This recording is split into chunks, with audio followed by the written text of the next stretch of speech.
Bienvenidos a una nueva etapa de Metamorfosis Forzada. Hoy es domingo 28 de junio del año 2020, año surribilis, dicen algunos.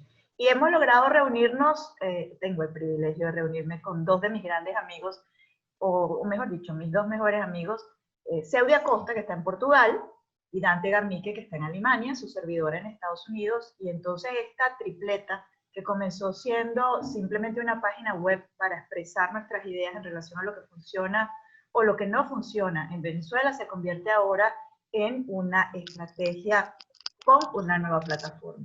Y el tema que hemos escogido para este primer programa es nada más y nada menos que el más reciente escándalo venezolano de corrupción, que son muchos, pero esto es, digamos, lo nuevo, y tiene que ver con la aparición de un nuevo personaje en escena. Un empresario colombiano que desde 2011 ha hecho cualquier cantidad de millones de dólares a costilla de la necesidad de los venezolanos. Dante Seudis, aquí estamos, pues finalmente. Hola. Hola. No ven tanto, qué peligro. No, Mira, hoy lo que vamos a pasa hablar de Alex Naim Saab Morán, que según es ciudadano colombiano, oriundo de Barranquilla, pero que según el gobierno venezolano también es venezolano. Qué casualidad, ¿verdad? Sí, hombre. Pero con ese apellido parece más bien talibán. ¿Quién empieza?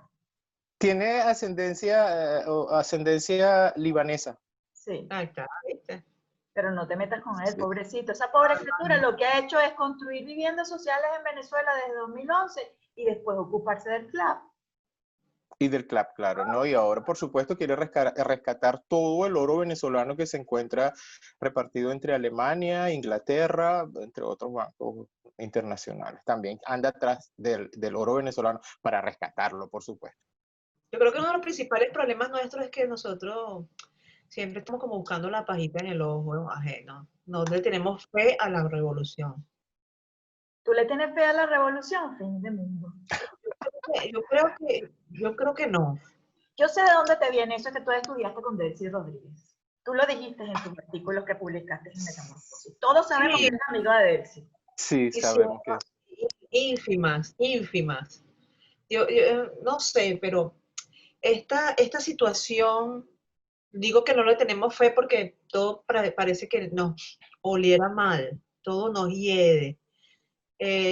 Quizás las intenciones de este señor no han sido tan malas y nosotros lo estamos escudriñando y viendo Bueno, que... sí, malas no deben haber sido, porque para organizarse en esa red de corrupción y lavado de dinero, mira, malo no era. Lo que pasa es que los que resultaron teniendo el beneficio fueron solo unos cuantos y parece que muy ligados, por cierto, a la familia de Nicolás Maduro.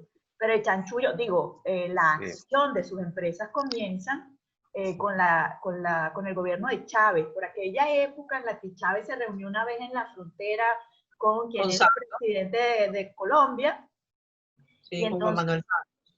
Sí, y entonces a partir de ahí comenzaron unos ojitos, un cariñito. Unos ojitos, sí. Eso fue en el año 2011 con una firma colombiana que, si no recuerdo mal, se llamaba Fondo Global de Construcciones. No te recuerdas mal, lo estás leyendo ahí en tus notas, te estamos viendo. Bueno, pero es que tengo un montón de notas aquí. En ese momento, entre el 2011 y el 2013, se manejaron alrededor de 150 millones de dólares. Hasta la fecha, su captura, el 12 de junio pasado del 2020, se calcula, sí, tú sabes, por decir el número, vamos a ver si cabe el número, 350 mil millones de dólares.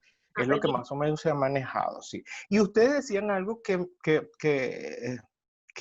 mí me choca un poco. No es un personaje nuevo. Lo nuevo es la información que tenemos sobre el personaje, pero hay dos cosas que me llaman la atención. Primero, que no es nuevo, eso viene desde el 2011, que es cuando comienza el primer contrato con la empresa colombiana, y lo otro es que quien lo comienza a delatar es la señora Ortega Díaz. Luisa Ortega Díaz, que para nada es nueva, que tiene ya, ¿cuántos años tiene ella retirada del chavismo antes de Maduro? No, después del 2013 más o menos salió ella porque empezó a tener diferencias con el nuevo dictador, porque ella le gustaba el estilo del anterior dictador, que gracias a Dios está muerto, y ella tenía información en ese momento, pero como ahora ella cuando tiene problemas, ahora es cuando ella se siente en peligro, pues ha comenzado a dar toda esta información. Entonces el personaje no es nada nuevo. No, Lo estamos conociendo. es Es nuevo lo mismo desde que 2011, apenita. es lo que ocurre con muchos de ellos. Ahora es Luis Ortega, pero también lo fue Gabriela Ramírez, la ex defensora del puesto, y Rafael Ramírez, oye, todos tienen el mismo apellido, qué cosa. Y Rafael Ramírez, que fue presidente de PDVSA, o sea, Puedo tomar un poquito de té, ¿verdad? Sí, puedes tomar un poquito de té, no te preocupes. Gracias. Mira, pero... Y parecen novedosos. Lo que pasa es que es así como un trabajo de hormiguita de laboratorio que viene haciendo Estados Unidos para de alguna manera.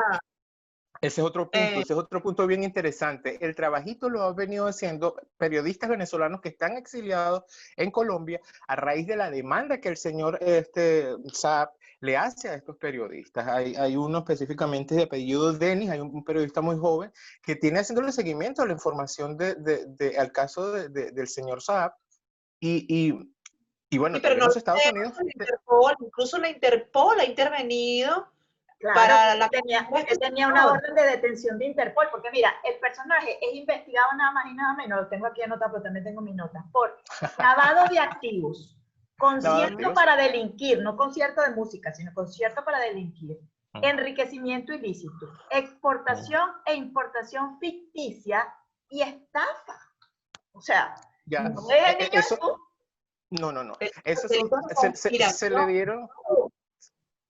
se le dieron contratos también, sí, por alrededor de entre 2011 y 2013, cuando la Fondo Global de Construcciones, a una empresa ecuatoriana para hacer importaciones de material de viviendas prefabricadas.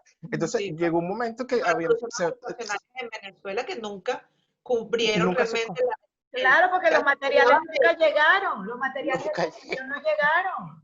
Mire, hablaban de 2.6 millones de casas que nunca realmente fueron entregadas. El negocio estaba con Ecuador y Colombia, y aparte de eso, lo más triste es que de los 159 millones de dólares, solo entre 2012 y 2013, solo 3 millones fueron, digamos, de alguna manera declarados, es decir, esto fue lo que se hizo. Y el resto, por eso es que digo que no le tenemos fe, porque pobrecito, a lo mejor es que necesitaba comprarse el losartán para la tensión. Pero no solamente él, porque parece que los hijastros de Maduro estaban metidos en el negocio, los dos hijos de él tienen... los que están precisos. O sea, era un grupo de gente, entonces hay que ver los sobrinos, qué necesidades. Pues. Los sobrinos de la... Los sobrinos de Cilia. Ambos. Hijos del dictador, del segundo dictador, y los sobrinos de la esposa del segundo dictador. O sea, al segundo dictador me refiero al que no sabemos de dónde es, si es de Venezuela o si es de Colombia, pero que tiene apellido Maduro y se llama Nicolás. Otra cosa que yo quería llamar la atención cuando ustedes me dijeron que este era un tema interesante, a mí no me gusta, pero bueno, es que hay muchísimos intereses, porque no solamente es Venezuela quien tiene interés, también tiene muchos intereses Colombia. La élite política colombiana está muy involucrada y el señor sabe muchísimo acerca de todo lo que es la costa norte de la casta política colombiana. Entonces allí hay unas negociaciones que pueden resultar muy favorecedoras para la segunda dictadura venezolana, para la segunda parte de la dictadura venezolana. Bueno, pero por una parte. Dicen que él es testaferro de Nicolás Maduro. Claro, pero conocen muchos secretos de la gente de la casta política colombiana. El otro tema es que no existe un verdadero tratado de extradición entre Venezuela y Cabo Verde, no Isla Bonita de la canción de Maduro. Entre Washington, porque quien realmente lo está pidiendo es Washington. Y no hay tratado de extradición entre Washington y Cabo Verde. No hay. Se puede llegar a un acuerdo bilateral y entonces allí es donde yo digo que está el peligro o la posibilidad de que salga nuevamente airosa la dictadura venezolana, porque en esos acuerdos creo que quienes van a privar son los intereses norteamericanos y colombianos, más que los intereses bueno, Dante, pero es que sí, ese señor Saab termina en manos de la justicia venezolana, ¿tú crees que va a pasar algo con él? Por favor. Claro que va a pasar. Sí, exacto. Lo van a recibir como héroe de la patria. Claro, claro, porque Sí. fíjate que el canciller lo primero que hizo fue brincar y decir que su detención era absolutamente arbitraria. Que cómo iban a detener un ciudadano venezolano, por Dios. O sea, el tipo cuántas nacionalidades tiene, o sea, no sé, libanesa, colombiana, nada en contra de las nacionalidades, etcétera, porque Venezuela, como todos nosotros venezolanos sabemos, es un país construido a punta de distintas nacionalidades. Y cuando nosotros nos referimos en esos términos, o sea, no, los chinos, los libaneses, los árabes y tal, qué sé yo, muchas personas, lo digo por mí, que vivo en un país en donde el tema de la xenofobia es bastante duro, pero nosotros estamos acostumbrados a decir, no, el árabe ese que estudia conmigo, o el chino ese que Pero no tiene es despectivo. no es No es despectivo para despectivo. nosotros. Nosotros estamos acostumbrados a convivir con colombianos, con ecuatorianos, con peruanos, con chilenos, con chinos, japoneses, y siempre los tratamos del chino ese o el árabe aquel porque son nuestros vecinos.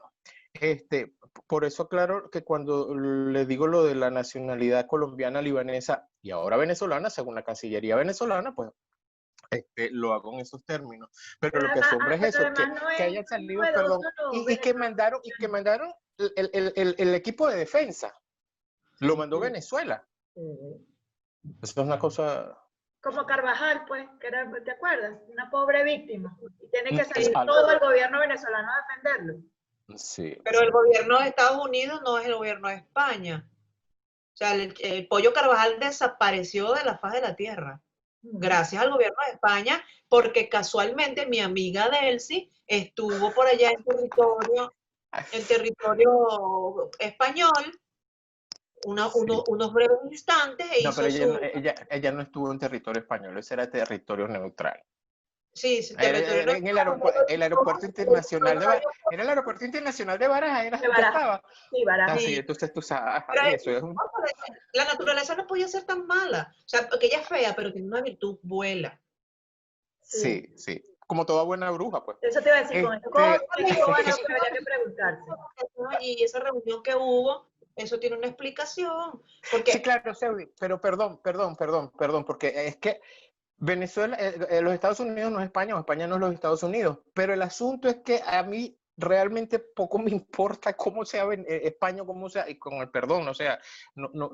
El problema mío es, o sea, 21 años de una dictadura que no encontramos manera de salir porque todavía, o sea, caemos en, yo siento que el periodismo venezolano en el exilio, porque ahora el único periodismo que existe venezolano es el periodismo que se hace desde el exilio. Bueno, no, existen periodistas venezolanos que tratan de hacer la lucha. No podemos ser así tan tajantes No, tampoco. no, no, Que no no, tienen no, los no. medios, que no tienen la forma es otra Ah, cosa. bueno, que Es no lo nos mismo, llegan, ¿ok? no nos llegan probablemente con la fuerza, pero por eso digo, o sea, el periodismo venezolano que está haciendo ahorita realmente buena información, prácticamente está en el exilio. Bueno, y el ejemplo es este tema, pues la gente ¿cómo se llama? Punto info, Eduardo.info, Armando.info, y todo Armando, un equipo de periodistas que está en el exilio justamente a raíz de esta importantísima denuncia. A eso me refiero, no estoy denigrando a los periodistas que están en Venezuela. Ellos sencillamente no tienen una plataforma porque hay cuántos medios de comunicación quedan en Venezuela, 2, 3, y están en manos todos de gente vinculada a la dictadura. Entonces pero no, no. hay cuatro televisoras, solo que todas por el mismo carril. Oh, Por el mismo sí, estilo, todo por el mismo estilo. sí, entonces es eso, o sea, realmente a mí me preocupa no cómo vaya a reaccionar España y por eso no quiero ser respectivo, ¿no? Con respecto al gobierno de España o sus políticas internacionales, o sea, ni las de los Estados Unidos. Me importa la situación, así como en una especie de limbo histórico en la que se encuentra Venezuela. Eso es lo que, que es el tema para mí. Y siempre lo voy a estar, de repente vamos a estar hablando de, qué sé yo, de la revolución islámica en el 79, pero no, a mí me preocupa pues el asunto de Venezuela, porque ¿a dónde queremos ir? A que se termine la dictadura, pues ese es ¿Tú mi... sientes que la captura de Saab y la posible información que él aporte no son beneficiosas para nosotros, para Venezuela? Podría ser, pero Sí, servirían ¿cómo se llama? Para alimentar un expediente que ya existe. Y el tiempo sigue pasando mientras ese expediente sigue engordando. y, Fíjate que Saab, igual a hacer una conexión con otra cosa, pero es que creo que es importante decirlo. Fíjate que Saab tuvo en buena parte el monopolio del club en Venezuela. Justo Sí. con la caída de Saab, qué casualidad, caen los clubs y los clubs van a ser sustituidos ahora por un nuevo sistema de automercados, de supermercados, que va a estar en manos de los iraníes y que se va a llamar Megasys. El club desaparece, desaparecen los centros bolivarianos de distribución, esos mercados que crearon, y entonces un nuevo esquema que se llama Megasys, que es como una especie de un nuevo club, solo que no te llevan la caja, sino que vas al supermercado. Y ese supermercado lo van a suplir con puros productos que vienen de Irán. Y esos productos que vienen de Irán están fabricados o están ensamblados, no sabemos, por una serie de compañías que recién se han formado entre finales de 2019 y de 2020 y que según algunas investigaciones, todas están relacionadas de una u otra manera con personas vinculadas al régimen iraní y a la Guardia Revolucionaria, que como ustedes bien saben son los que manejan ese país. Entonces, ¿por qué lo hago el comentario ahora, Saudi? Porque si bien lo que pudiera decir Saab viene a aumentar este expediente, lo más peligroso es que se cae un esquema y ya están montando el que sigue para mantener ese mismo ejercicio de corrupción, de malos manejos, de búsqueda de más dinero que no sé de dónde lo van a sacar, pues ya lo tienen todo, y de alianzas en las que cada vez son más peligrosas. Porque si bien un empresario colombiano puede resultar relativamente peligroso, el régimen iraní es bastante más peligroso como socio. Y ahí voy yo, y con esto termino la idea esta que quería decirle. Sí es muy beneficioso para Venezuela lo que él pueda decir, pero entre acabar con una dictadura que a pocos le importa, o el daño que se le puede hacer a una democracia como la colombiana, en el escenario internacional, creo que tiene más peso mantener, digamos, el estatus democrático y puro, sano y bueno, pues todo lo que significa tener una democracia en Colombia, a que la dictadura venezolana se siga deteriorando porque, total, al fin y al cabo, no hay mucho que rescatar desde el punto de vista moral y ético en el plano internacional de lo que significa la dictadura venezolana. En cambio, que Colombia perdería mucho más. Por eso pienso que privarían más los intereses colombianos a la hora de una negociación de extradición del señor. O sea, más que lo que le podría resultar favorable a Venezuela, que está involucrada con el señor hasta el punto de que la Cancillería le ha mandado un equipo de abogados para defendernos. Sí, a final de cuentas, es que yo creo que una de las cosas más tristes es que viendo cómo pasan los años y viendo cómo pasan las cosas, es como una historia sin fin, porque fíjate que cómo los esquemas se repiten, se repiten, se repiten. Es como cuando decíamos años atrás y estábamos aún en Venezuela, que era el mismo equipo el que se rotaba en las distintas posiciones del gobierno. Bueno, así como rotan a la misma gente en el gobierno, rotan los mismos mecanismos que les han funcionado hasta ahora. ¿Y quién es el que resulta vapuleado, sometido, humillado? ¿Quién pasa hambre, trabajo, necesidad? ¿Por qué razón nosotros no estamos en nuestro país? Bueno. Ese es otro tema. Pero si lo vinculamos va a terminar siendo el mismo. O sea, nosotros tuvimos que salir, nos vimos en la necesidad de... Claro, y además tú acabas de decir algo que también es algo que explica mucho de la situación, que nosotros la entendemos, pero que no nos las entienden en el exterior. Es que no solamente es que se cambiaban los equipos y se cambiaban los nombres de ministerios, se hacían como una especie de enroque, tú sabes, el Ministerio de Finanzas pasaba para el de Interiores, el de Interiores pasaba para el de Vivienda para el de la paz y el de la paz para el de la felicidad. Pero entonces, y eso no sucede. Ministerio para la Felicidad. Sí, ¿te acuerdas? Parece que fue creado por el Ismael Cala. Por cualquier cosa.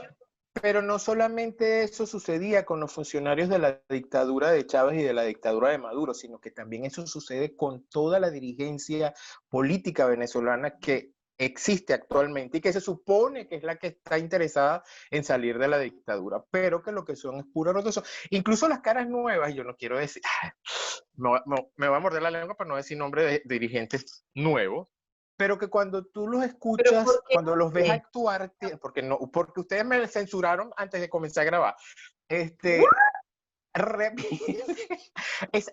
ya. Esa gente repite los mismos esquemas de los dirigentes de hace 30 y 50 años. Entonces tienen 30 años, pero en la cabeza tienen un esquema de hace 50. Mira, en estos días escuchaba pero ¿quién los enseñó? ¿De dónde han aprendido? De un Claro, esquema que tiene claro. 60 años y siguen en lo mismo. Sí, Los cubanos. sí, sí.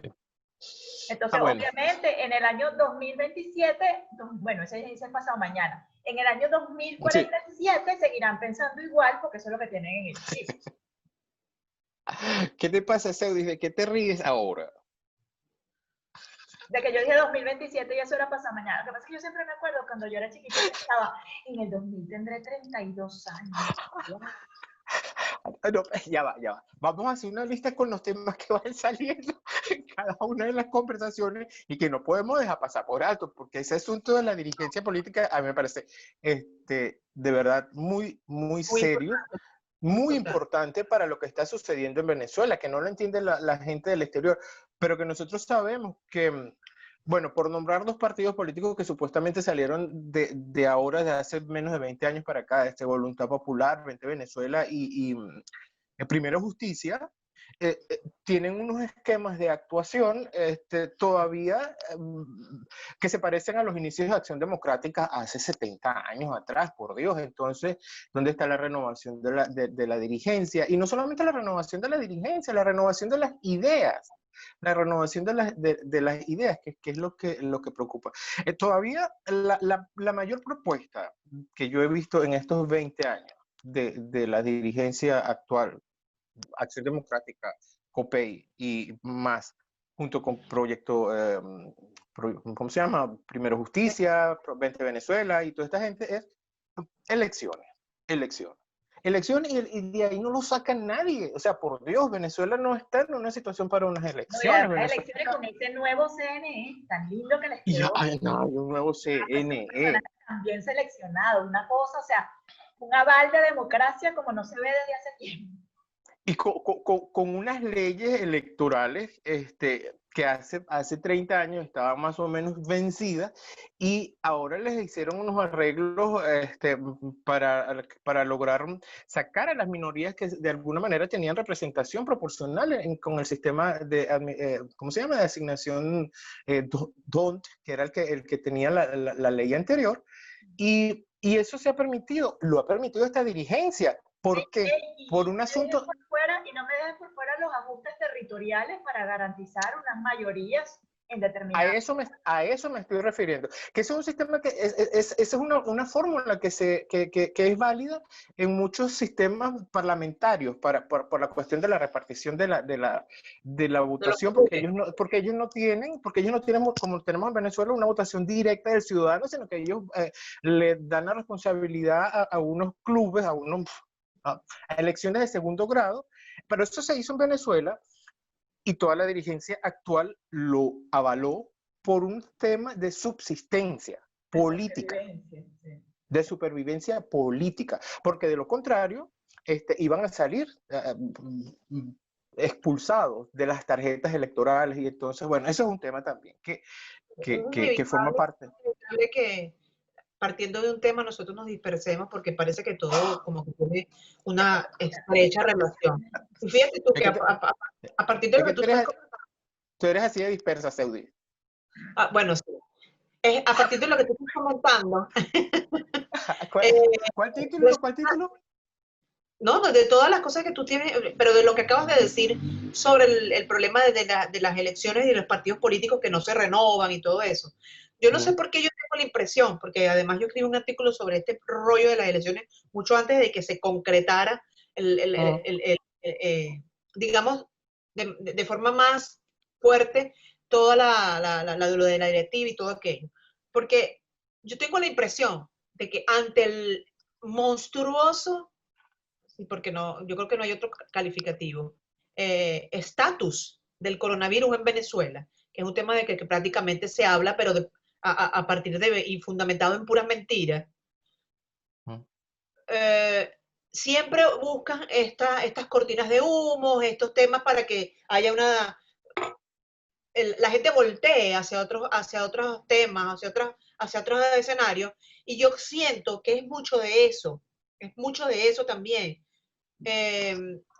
Cuando todos los países, digamos, bajaron la curva y aunque hay aparente nueva ola de contagios y todo esto en muchos de los países del mundo, en Venezuela todavía están en el primero, ¿no? Entonces, y con repuntes considerables y preocupantes. ¿Hacia dónde necesitamos nosotros virar este ventilador para que se salpique hacia otro lado y la mirada vaya hacia otro lado? Bueno, hacia algo que la gente cree que puede ser la solución y el punto de partida para que acabe, entre comillas, este régimen. Bueno, con elecciones. Yo conozco gente que habla de las elecciones como que si no hay más problemas en Venezuela y como que si no tienen un problema mayor que preocuparse por quién van a votar y cómo van a votar. Como decíamos allá, la gran solución para Caracas. Ajá, entonces es más de lo mismo, ¿no? Tenemos 21 años con esta pseudo-democracia, que realmente es una dictadura, como tú bien lo has dicho. Yo digo pseudo y siento que digo pseudo. Bueno, y entonces te quedas como anclado en otros escenarios, porque siempre parece que el punto central siempre fuera el mismo. En otro siglo.